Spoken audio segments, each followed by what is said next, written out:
Ladies and gentlemen, in our uncertain times, it is good to have one thing we can all hopefully agree on. Global catastrophes are undesirable. We have come together today to discuss disasters that might be so low in probability, yet have so much impact that they would threaten the future of humanity. This is a rather frightening topic, but we are in Japan, the world's most disaster-prone country. So I trust you will bear with us as we will talk you through, firstly, what we believe characterizes such existential threats, and then secondly, what we propose to be done in order to mitigate them. Luckily, we're in Kyoto here today, and Kyoto is known to be comparatively safe with regards to natural disasters, so the good news is that we have chances of surviving these following 45 minutes. My colleague Dr. Avin and me, we are humbled to be invited here and to give this keynote lecture, and therefore let us greet you very briefly in Japanese as well. 皆様、こんにちは。まずはじめに、北野先生、河合先生、磯部先生、森先生、柴田先生、矢沢信先生、今回はお招きいただき誠にありがとうございます。私たちは物理学を専門としている哲学者、シャバ・アビンと、環境法と、災害法を専門としている法学者、私です。2人ともイギリスのケンブリッジ大学の Center for the Study of Existential Risk という研究センターで、人類の絶滅リスク、特に科学技術がもたらすリスクの管理について研究しております。5年前に私はここ京都大学に、学生として留学したことがありますので、今回こうやってここで基調講演をする機会をいただき、大変感謝しております。では、ここからは英語で続けさせていただきます。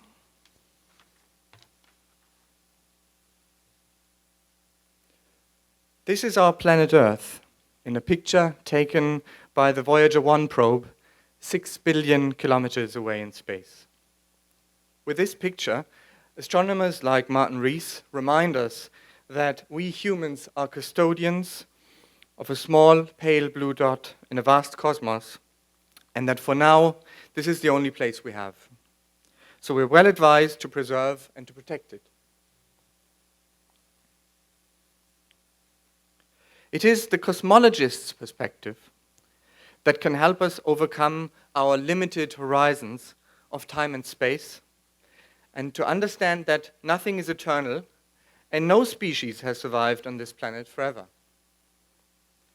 Our starting point is as follows.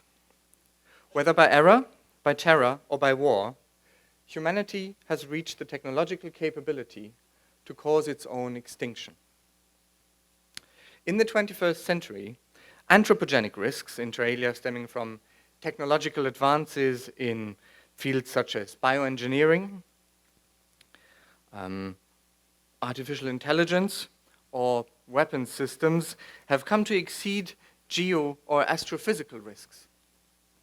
There are countless threat scenarios that we have become overly familiar with through disaster and science fiction films, but in this lecture, we want to take a step back and seek the underlying components that make up all of these extreme scenarios. For this, we will present a classification system which showcases the complex and multifaceted nature of such global catastrophic risks. This classification system, which projects risk components along 3 dimensions, is not intended for theoretical contemplation. It is designed to help expose commonalities and to direct our attention to specific vulnerabilities as well as opportunities for greater resilience in the real world. Very much in the spirit of this conference and its organizers, our system carries a clear message for interdisciplinarity and international cooperation to constantly update and stay ahead of emergent future risks and to think the unthinkable. These challenges in mind, the University of Cambridge established the Center for the Study of Existential Risk. Our acronym for it is CSER. Our aim is to examine the most extreme, low probability, high impact threats to humanity. We concentrate on the identification, management, and mitigation of risks that might result in a global catastrophe or threaten human extinction, even if only with very low probability. In particular, we focus on emerging and future technological risks that are plausible and tractable, but still understudied and poorly characterized. Admittedly, humanity has been concerned about its own end for a long time already, not only in the realms of religion or philosophy, but also in science. However, only quite recently have we started to seriously approach existential risk with a multidisciplinary approach beyond single scenarios. Thinkers in Oxford and in Cambridge were at the forefront of promoting this field, which is rapidly expanding in the English-speaking world. Of course, we do not want to tell our Japanese friends here at this school for integrated studies on human survivability how challenging, ambitious, and rewarding such interdisciplinary research can be. With regard to natural disasters, indeed it was Japan, where already in 1892, right after the Nobi earthquake, the world's first interdisciplinary scientific research body was established. The Imperial Earthquake Investigation Committee, Shinsai Yobo Chosakai, which soon turned Japan into a world leader in seismology, and today many more hazards. The idea for our center in Cambridge was born when Jan Tallinn, whom some of you will know as a co-founder of Skype, shared his concern on future developments in artificial intelligence with Hugh Price, Bertrand Russell Professor of Philosophy, and Martin Rees, who is, among many other very interesting things, author of the book, Our Final Century.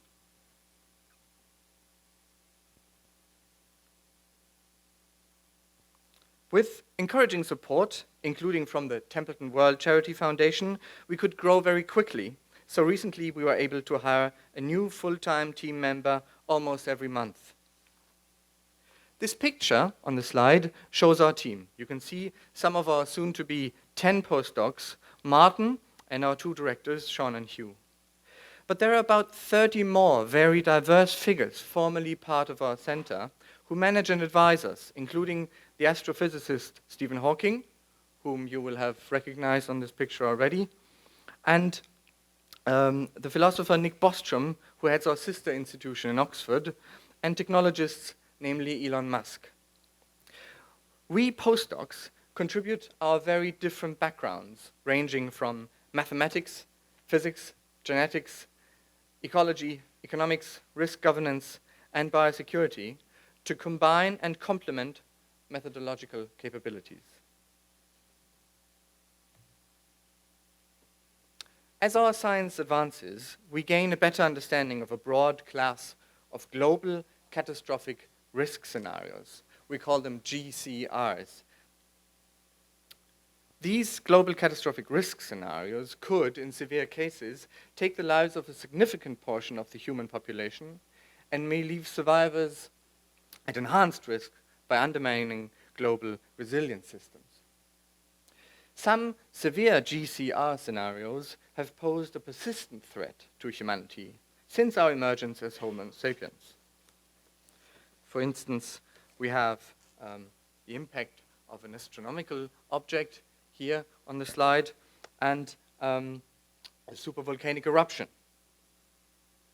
Other scenarios have increased in likelihood over time with our population expansion and increased vulnerability through networks.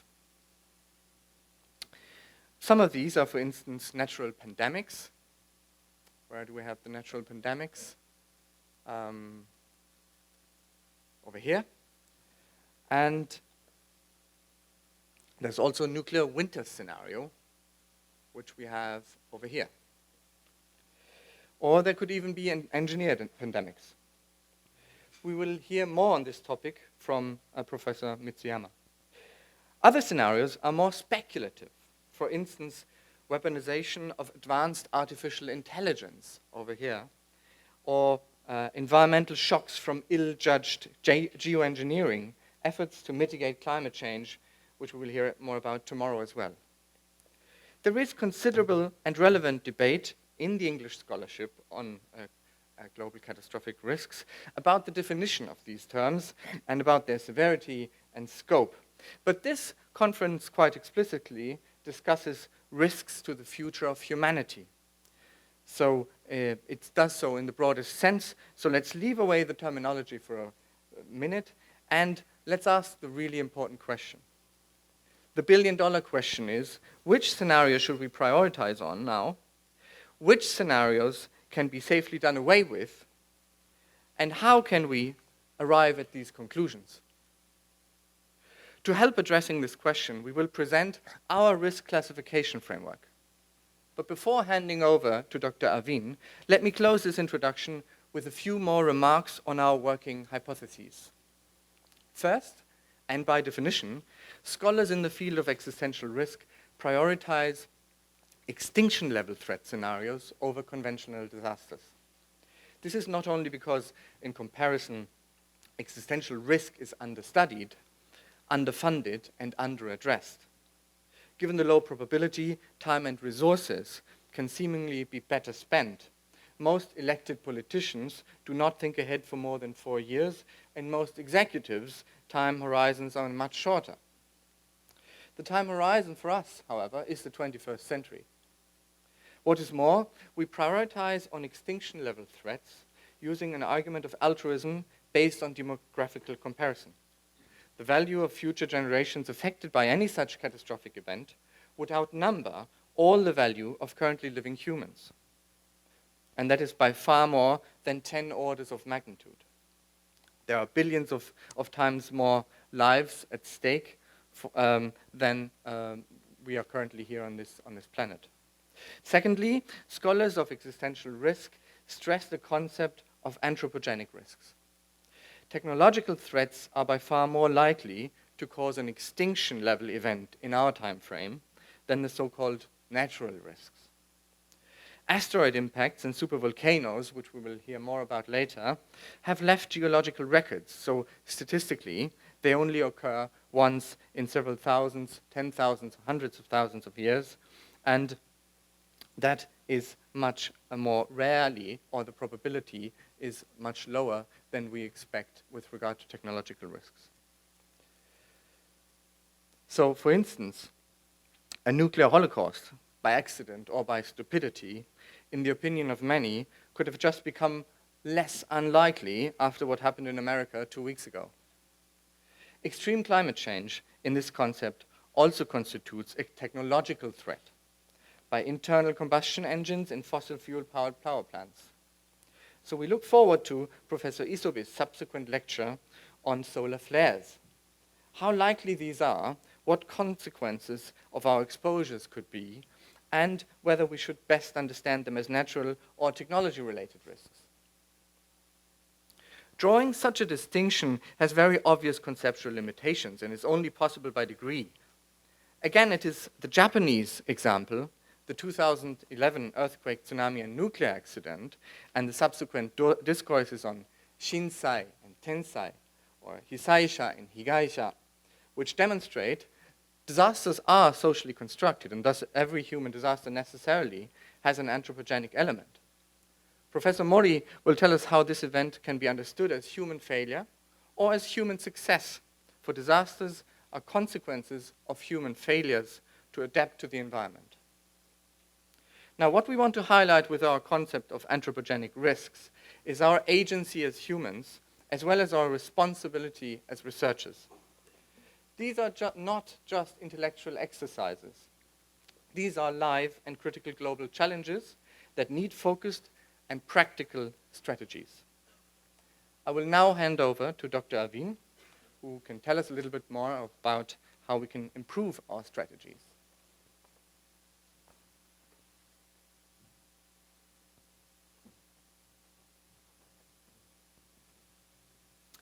Thank you, Julius. Thank you, everyone. It's great to be here. So before I present our new classification system, I think I would motivate it a little bit by arguing why current systems, while very good, might not give us everything we want.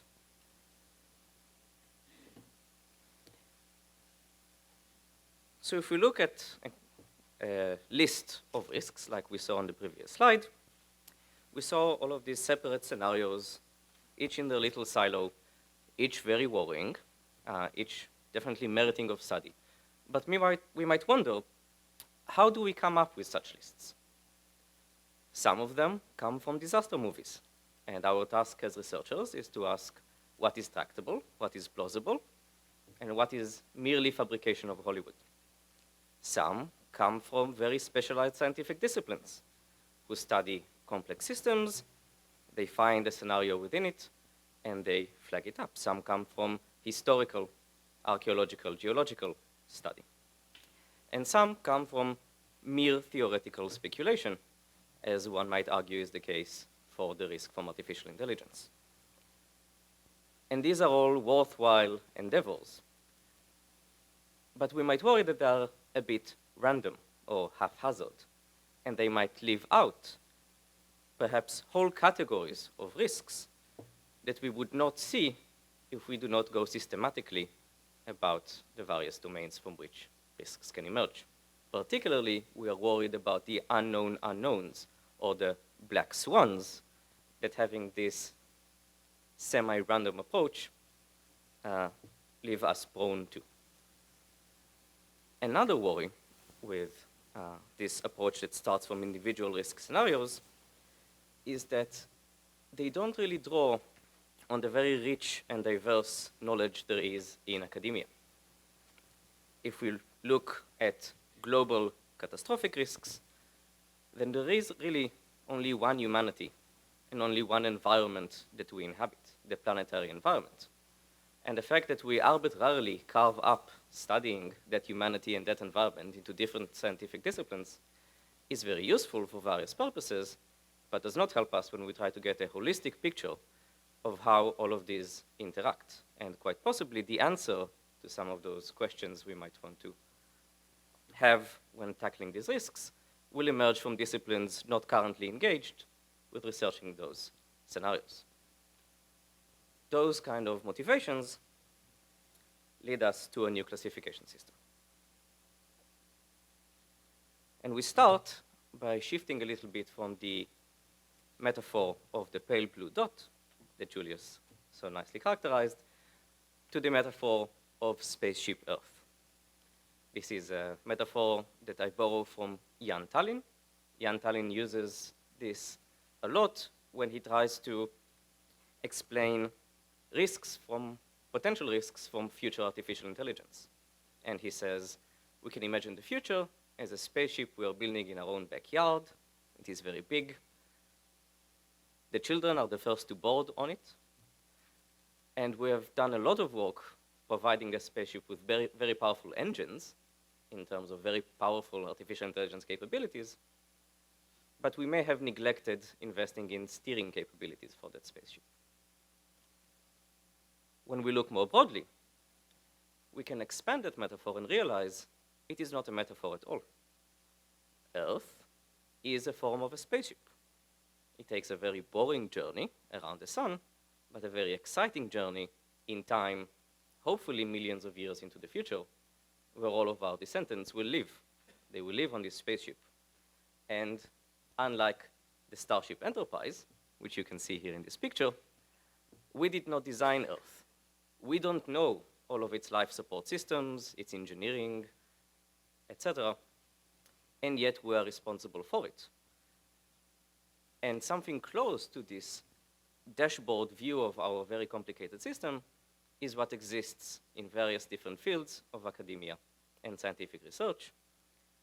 And our classification system aims to draw out all of that information and maybe approximate a little bit, and over the generations more and more, this centralized information hub that tells us where is our spaceship vulnerable, how might these vulnerabilities spread through our spaceship, and how could we mitigate or prevent those risks.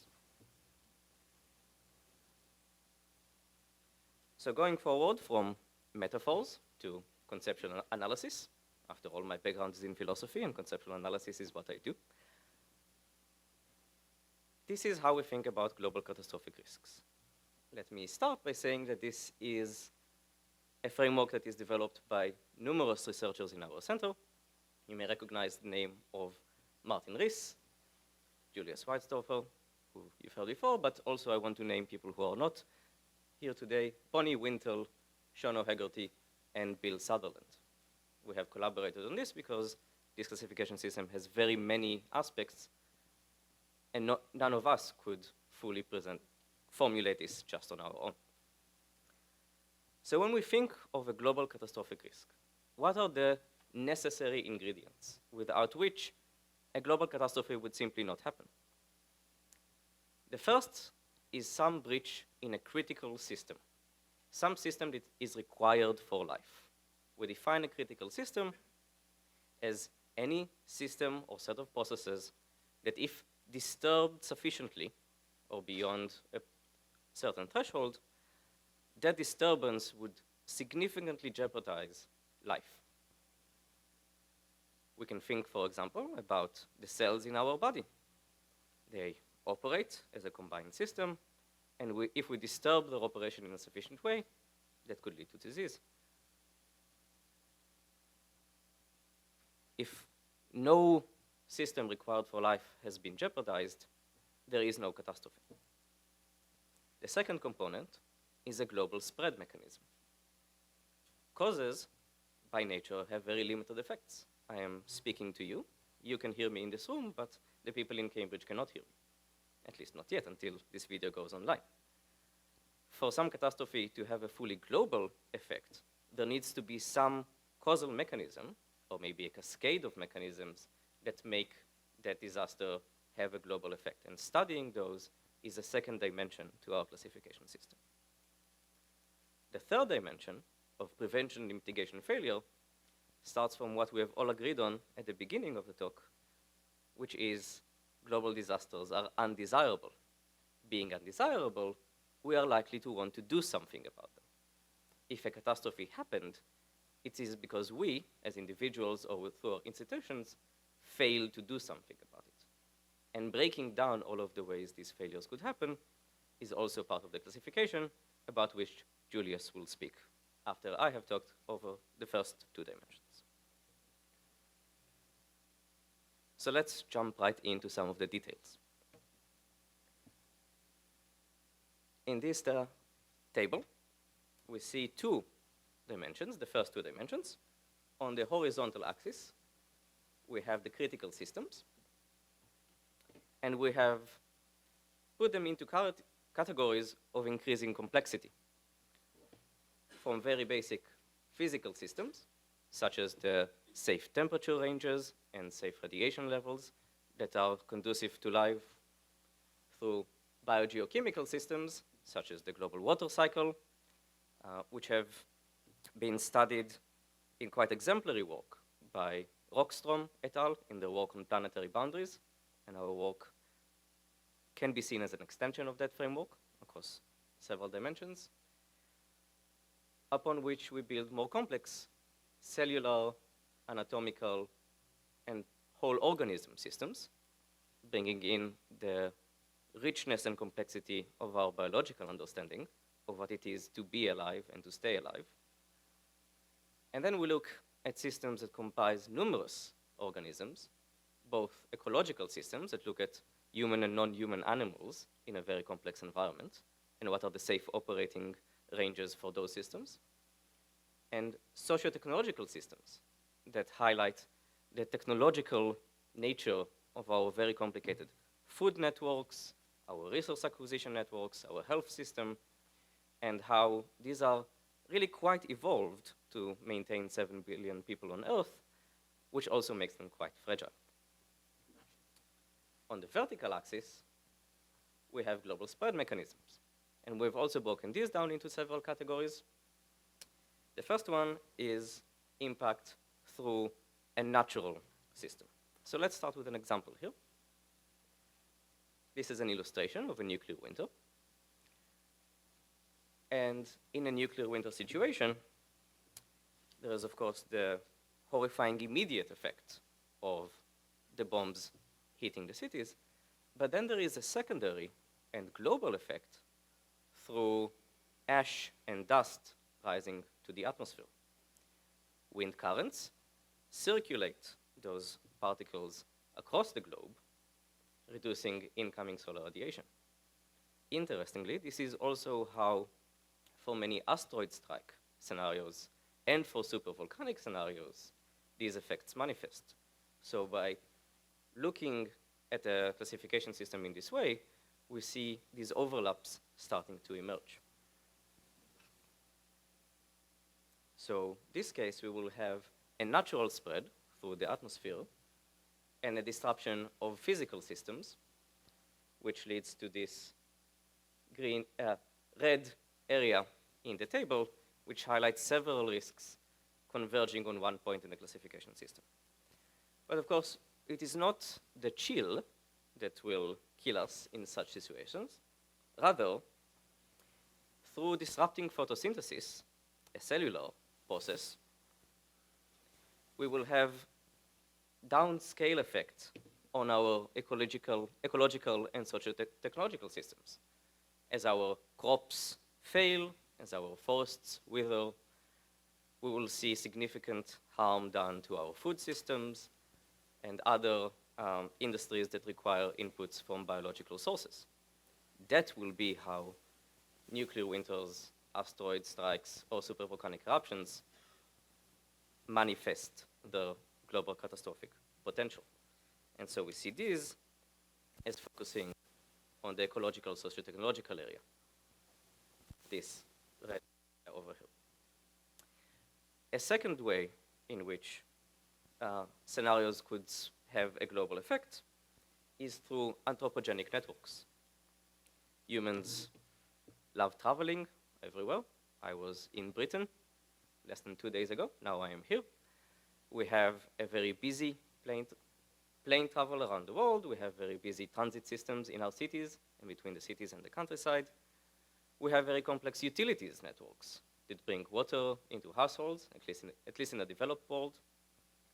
And of course, these contribute greatly to our quality of life, everything we care about, but they also offer pathways for harmful agents to spread, especially when coupled with the third category of global spread, which is our focus on replicator dynamics. These are various causal agents in the world that could make copies of themselves and thus increase the speed of spread through the world and also how widely they could reach.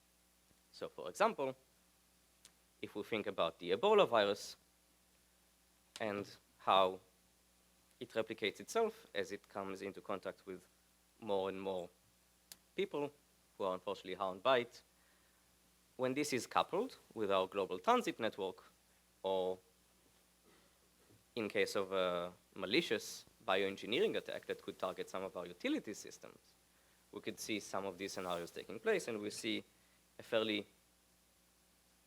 broad risk footprint for biological threats all the way up from cellular systems through anatomical whole organism systems to ecological and socio-technological.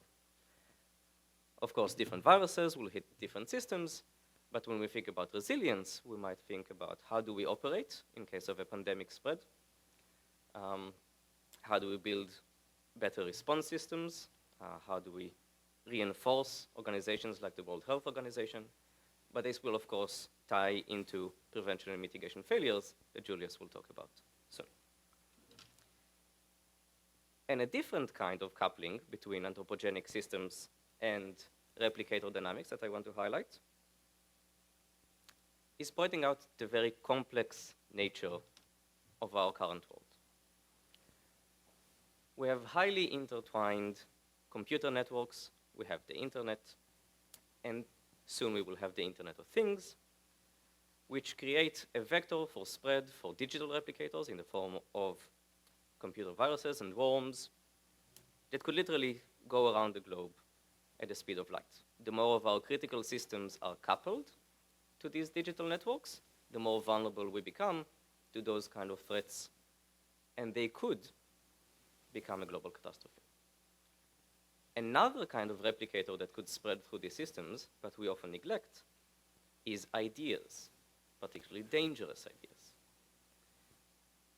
As we push our understanding of bioengineering, maybe through DIY biology, as we push our understanding of other powerful technologies, for example, artificial intelligence and machine learning, or when we come up with new technologies that could be implemented maybe not by an individual, but by countries, such as geoengineering, we should be very careful about how we handle those ideas, how they spread, and be very careful custodians of them. We've seen such discussion, for example, around gain-of-function experiments in biology, and we expect to see many more of these going into the future.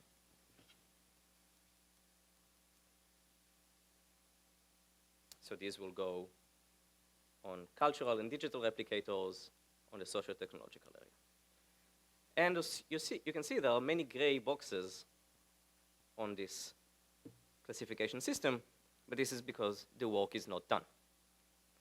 By having these blank areas, we might, in the same way that the periodic table allowed us to discover new elements, we might be able to use this to uncover some of these unknown unknowns, but for that we need to reach out to the broader scientific and academic community.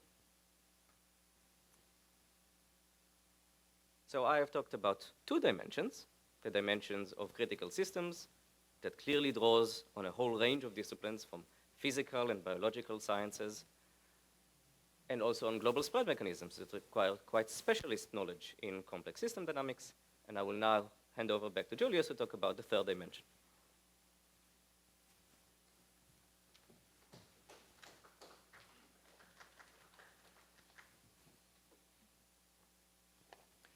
Thank you very much, Shahar, for your very eloquent and competent illustration of the first two dimensions of our classification system.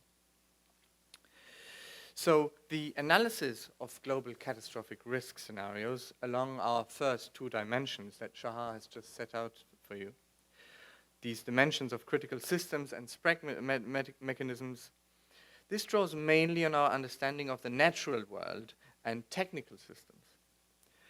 Holistic risk management, however, must take into account the human elements that moderate global catastrophic risks through prevention and mitigation efforts,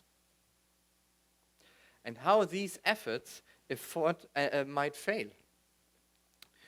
So this third dimension I'm now going to talk about in our system is about why we fail and what is needed if we want to succeed. The challenge of preventing global catastrophes requires integration of the work and expertise in and between the natural sciences and the social sciences on a global scale. The most comprehensive existing risk management framework, I'm sure you all know it, is the Sendai framework for disaster risk reduction, which was adopted by 187 UN member states last year. Although this framework was developed for conventional, natural, rather than complex technological disasters, it considers many of the potential human factors that influence resilience and vulnerability to an unfolding disaster. So what we do is we take a similar approach here, and we identify potentially fragile areas in the global risk prevention and mitigation system. I'm going to show this in a minute.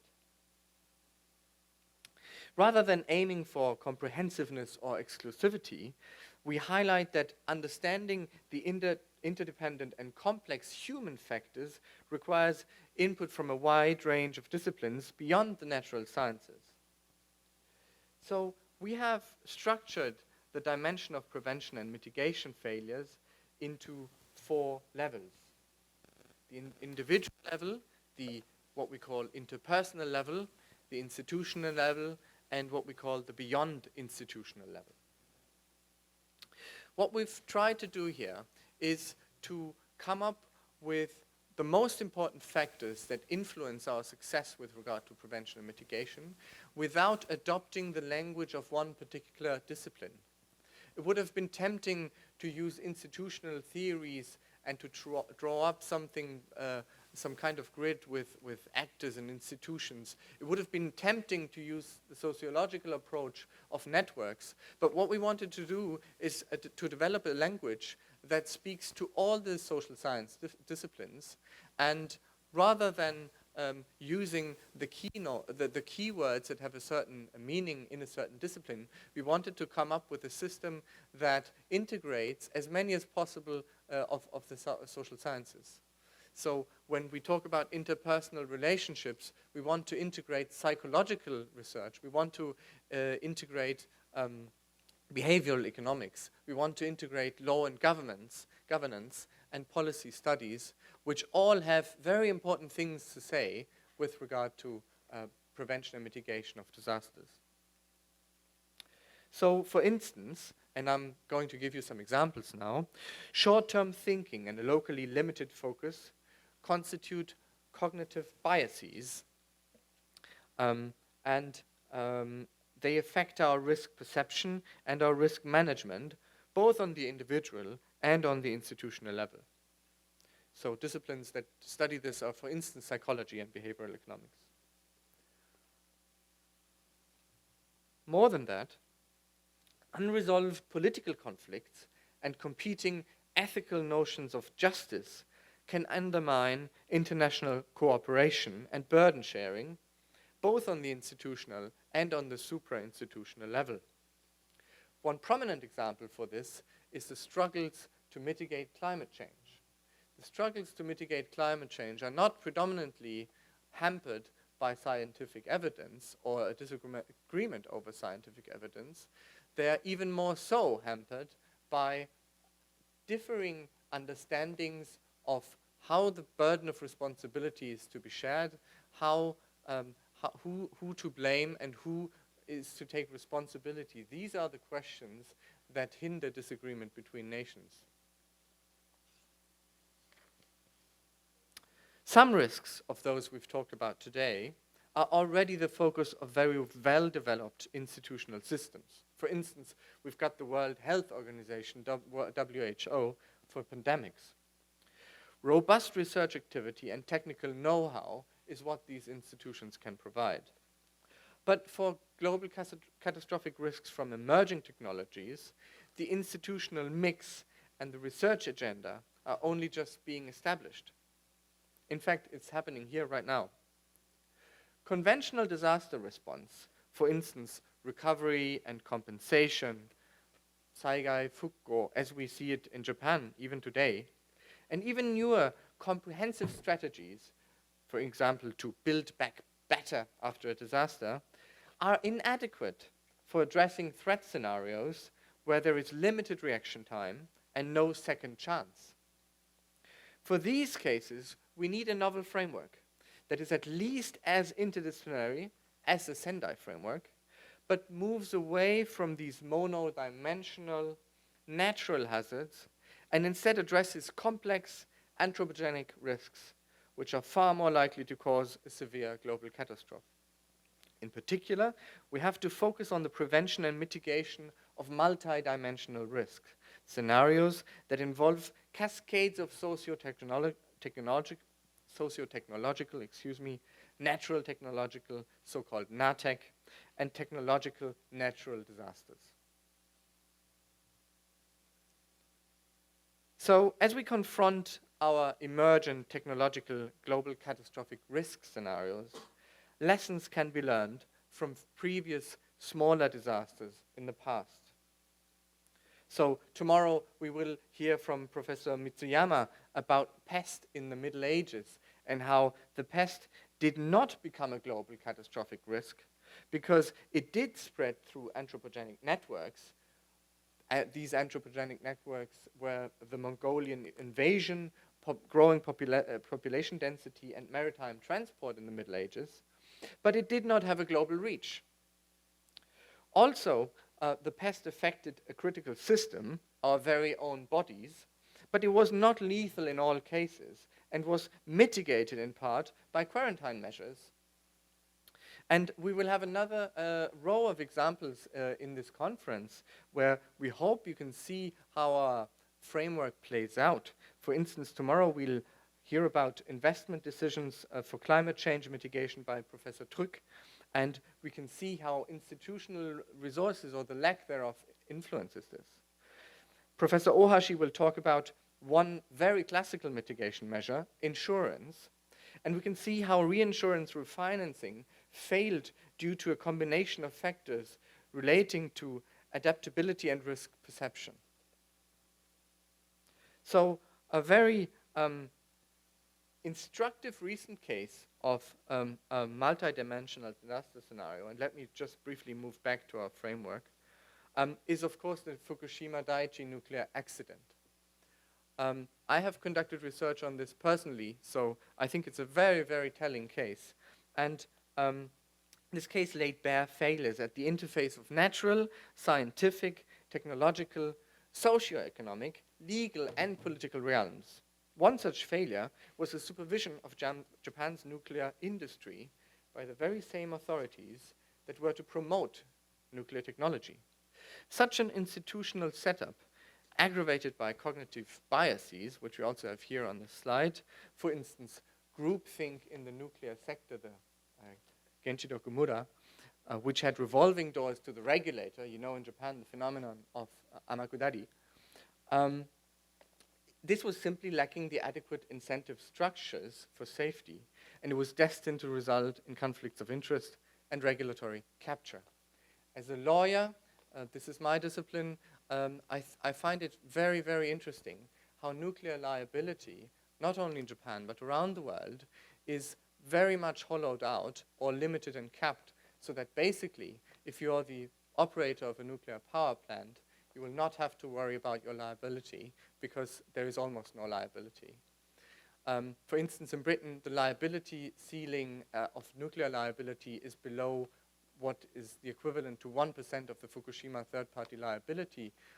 So eventually there is no deterring effect by liability. And that has very adverse effects on safety culture, for instance. So the international science and policy community has the opportunity and the responsibility to co-create better risk prevention and mitigation systems by engaging with researchers in the social sciences and humanities. So the classification framework we presented today is a dynamic framework spanning a broad range of disciplines and reflecting a dense web of interacting variables along 3 dimensions, which we've talked about. But to successfully maintain awareness and to organize the plethora of knowledge around global catastrophic risks, we need to meet the following challenges. Firstly, we need to collect, aggregate, and digest information from highly distributed knowledge networks, overcoming communication barriers and delays. And secondly, we need to update regularly our classification of the GCR scenarios, the gray fields in the grid, as knowledge advances and as technology shapes. So meeting these challenges requires a combination of strategies. We've listed some of them here today for you, but we don't have time to go through all of them. So I would like to pick out an example. And the first example, because I'm the lawyer, I wanted to tell you a little bit about industry and policy engagement, the kind of knowledge sharing we do, and the kind of knowledge sharing we propose. So at CESA, we do our best to have impact by meeting government agencies from around the world. And of course, because we are in England, we work a lot with the Cabinet Office, with the Government Office for Science, and the House of Lords. But we also collaborate with IAPA. This is an intelligence research initiative in the US. In Singapore, we have met representatives from the Center for Strategic Futures, a very interesting governmental agency in Singapore that conducts foresight activities. In Japan, I've met the Ministry of Finance representatives to discuss risk financing, and we collaborate with the Economic Forum and the Holy See. Namely, our economist, Sir Partha Dasgupta, was involved in drafting the encyclica on the environment very recently. It's important, and this is one of the last things I will say, that we are anything but anti-technologists. Even though we focus our research on the management of extreme technological risks, we understand that technology has a huge role to play also in the mitigation of risks. And that's why we also have this industry engagement program, and we are fortunate that very influential technologists are on board with us at CESA, and we've already mentioned Jan Tallinn and Elon Musk, but you will also, you might find it interesting that Hermann Hauser, the Austrian-born co-founder of ARM, which has become very famous in Japan now because it's been bought by SoftBank, are on our advisory boards, and together with them we want to shape a future in which technology can be used in a responsible way and developed and advanced in a responsible way. So I've talked you through some of these things, and because we don't have much time, let me just take out one thing. One thing we have developed and we are continuing to develop at our center is called horizon scanning. Horizon scanning is a very interesting activity, and perhaps we'll have time to talk about it more in the question and answer session. But we do this currently for biorisks, and there are very interesting results coming out of this right now. Finally, what we do and what we want to do together with you is what we call academic engineering. Academic engineering is trying to find out the right combination of experts and generalists from various disciplines in the sciences and in the humanities, and the social sciences as well, to create research projects, networks, and institutions to tackle these existential risks. Because existential risks pose challenges that we haven't faced before, with regard to time, with regard to space, with regard to resources, with regard to international collaboration. And what we do right here, right now, is part of this. It's conducting interdisciplinary workshops. Now, before I close, let me show you these two pictures, which are the nieces on the left-hand side of Shahar and on the right-hand side of myself. And we've chosen these pictures for the closing of our presentation because we've been talking about existential risks for a long time now. And existential risks can seem very abstract. And because existential risk would affect everybody, it's almost like it would affect nobody. And we've chosen these pictures for the end of our presentation to highlight again that when we talk about existential risk, we talk about nothing less than the future of everybody. And this in mind, we would like to thank you again for having us here in Kyoto, and we would like to invite you to visit our website of the Center for the Study of Existential Risk. There's a very nice TED Talk by Martin Rees, which is also subtitled in Japanese, so you can have a look at that again. And also there's an invitation to a conference in December, which we organize from the 12th to the 14th of December, the Cambridge Conference for Catastrophic Risks. And you're all invited to join us there so we can continue what has been started here and to continue the exchange. Thank you very much.